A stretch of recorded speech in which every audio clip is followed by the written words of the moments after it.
novidade, a gente tem dica de utilidade pública também. Então ative as notificações e se inscreva aqui no canal.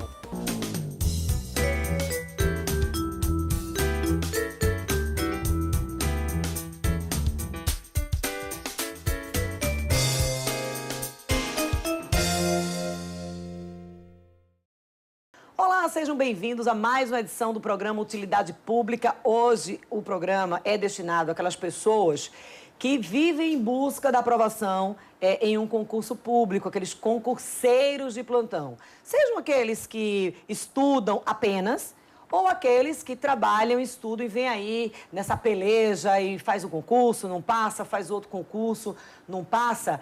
Muitas vezes as pessoas atribuem isso à questão da organização, em termos de horário, tá certo? Para estudar determinada matéria, como é que faz essa divisão.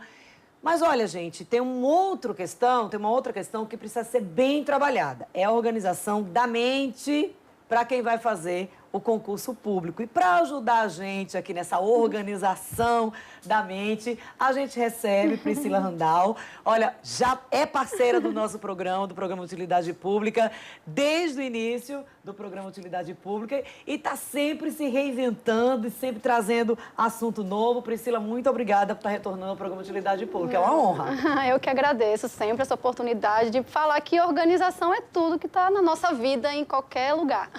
E na mente, especificamente, da pessoa que vai fazer concurso. Porque, olha, já é uma pressão, né? A gente está falando daquelas que só estudam, porque só estudam, então teria a obrigação de passar. E tem aquelas que trabalham, estudam e querem passar para mudar de vida, mas estão naquela pressão de ter que cumprir o horário, de ter pouco tempo para estudar. A gente não está falando só na questão do horário, a gente está falando da cabeça da pessoa. De entender um pouco como é o funcionamento do cérebro, porque assim, a gente hoje vive naquela sociedade bem acelerada, com várias informações, então fica todo mundo sobrecarregado com as informações, né, de estudo, de trabalho, de vida.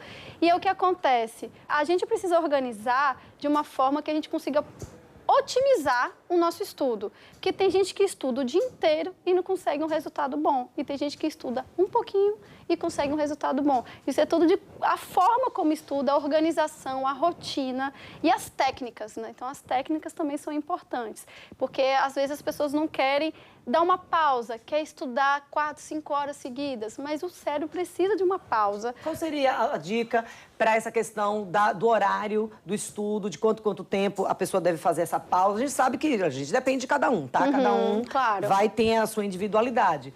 Mas tem algumas técnicas e algumas dicas que acabam valendo para todo mundo. Qual seria a dica em relação ao tempo de estudo e de descanso? Então, o tempo de estudo, assim, geralmente, até que quando a gente vai para a sala de aula, que é 50 minutos de aula e mais 10 minutos de descanso, aquilo ali não foi pensado à toa. Aquilo ali é já uma técnica, você estudar 50 minutos com foco e descansar. O problema é que as pessoas, às vezes, não descansam porque acham se pegar aqueles 10 minutos consegue aprender mais. E aí o que eu falo desse primitivo, o nosso cérebro é primitivo, porque ele está determinado a poupar esforço, não se estressar e economizar energia. Então, quando você dá esses 10 minutos de pausa, o seu cérebro ele consegue reestocar energia novamente para focar e você conseguir estudar com foco de novo. Então, não pode pular. Você estuda 50 minutos ou 60 minutos, se quiser. Tem outra técnica também que a gente chama de ciclo Pomodoro. Você estuda 25 minutos com foco, para 5 minutos, estuda mais 25 minutos, para 5 minutos, depois dá uma pausa maior de uns 15 minutos. E aí tudo isso faz, claro, bastante sentido, porque se a gente for avaliar o corpo humano, a gente já trouxe até isso aqui no programa Utilidade Pública, tem um equívoco muito grande que as pessoas cometem, nessa ansiedade de ter que estudar mais, de ter que aprender mais, de não ter pausa, que consumo de energéticos e a diminuição do sono. É justamente quando a gente dorme que as coisas vão sendo gravadas. Sim, sim. O que acontece assim, quando você quer estudar de véspera, às vezes até funciona. Mas não pode ser uma rotina, porque um dos combustíveis para o cérebro funcionar bem é o sono. É tanto esse descanso entre o estudo e como um sono, né, à noite, você dormir bem, você se alimentar bem, fazer exercício físico. Então, você vai se enganar achando que está estudando mais, mas se você pula o sono, você, em vez de colocar aquele conhecimento na sua memória de longo prazo, que é o que você vai precisar, você vai colocar naquela memória de curto prazo, aí você vai achar que está sabendo tudo. Aí chega na prova, dá o branco. Quando eu falo de organização, eu falo muito da organização da rotina. O que acontece é que as pessoas querem fazer aquela rotina bem pesada, e aí não dá conta.